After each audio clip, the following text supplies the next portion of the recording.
Hi guys, welcome to this video. So what I wanted to do today is talk to you about the Dark Eldar Coven and my plans for them in 8th edition.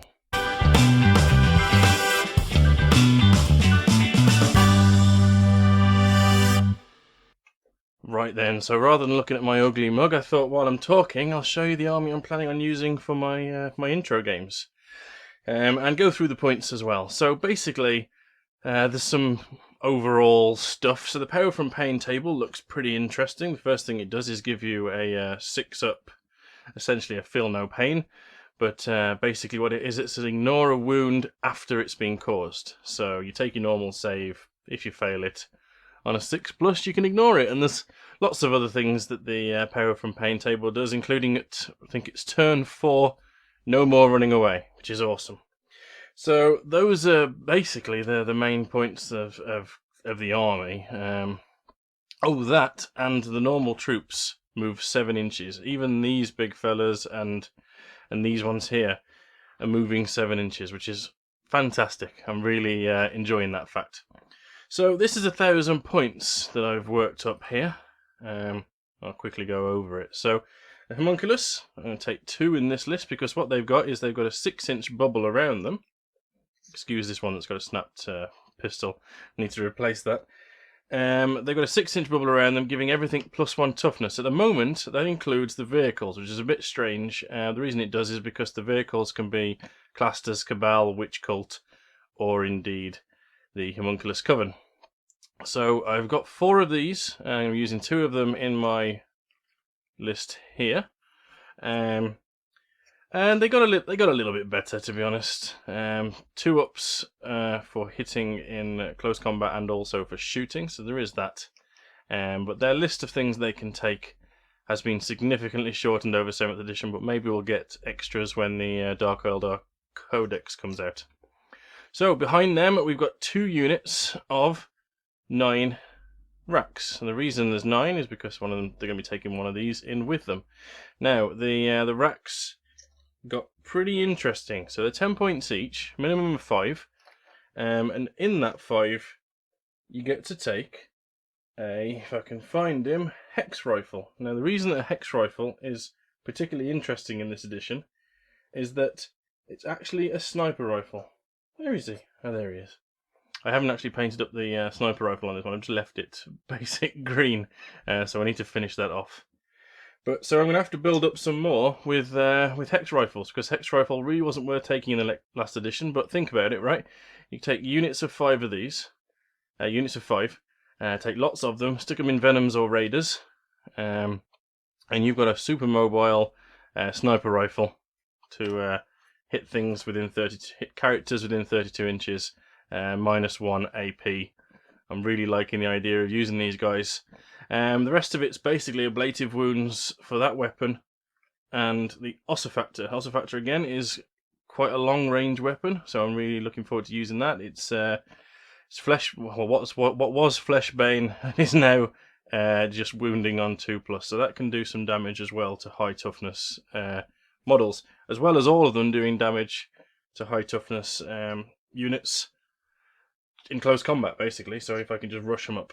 So that's my plan anyway. So 2 units of those. They'll be going in these 2 raiders here. The raiders are magnetized and whatnot, so that comes off.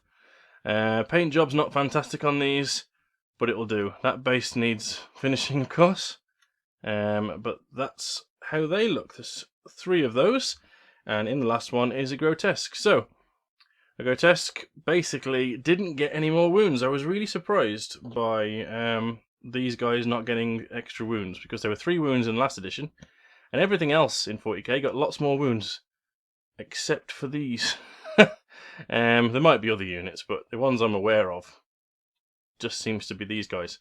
But they are fast moving, and they're also getting 5 attacks each in close combat, which is fantastic. So yeah, really like those guys. And they've got some pretty interesting weapons as well.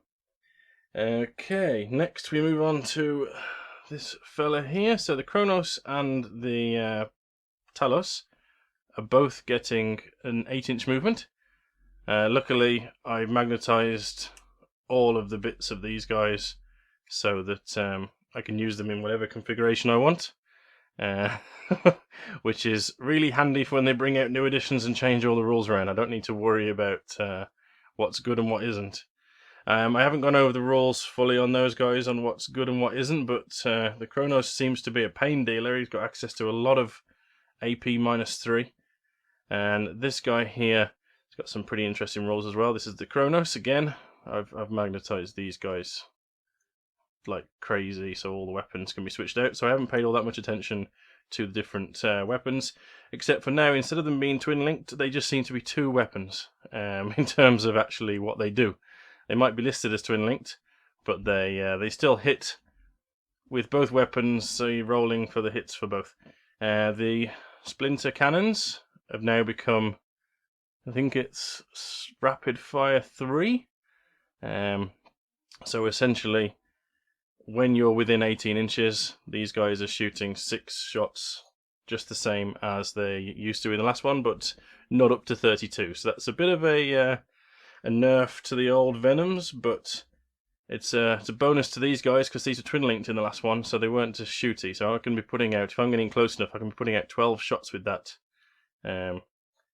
before then running in and beating face.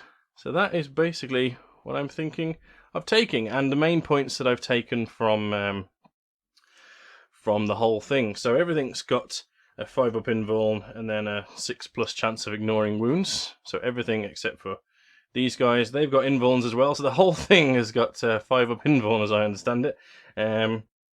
It's just mad. And when I've got a Homunculus within 6 inches, these are toughness 5. He himself is toughness 5, toughness 5, toughness 6, and toughness 7, toughness 7.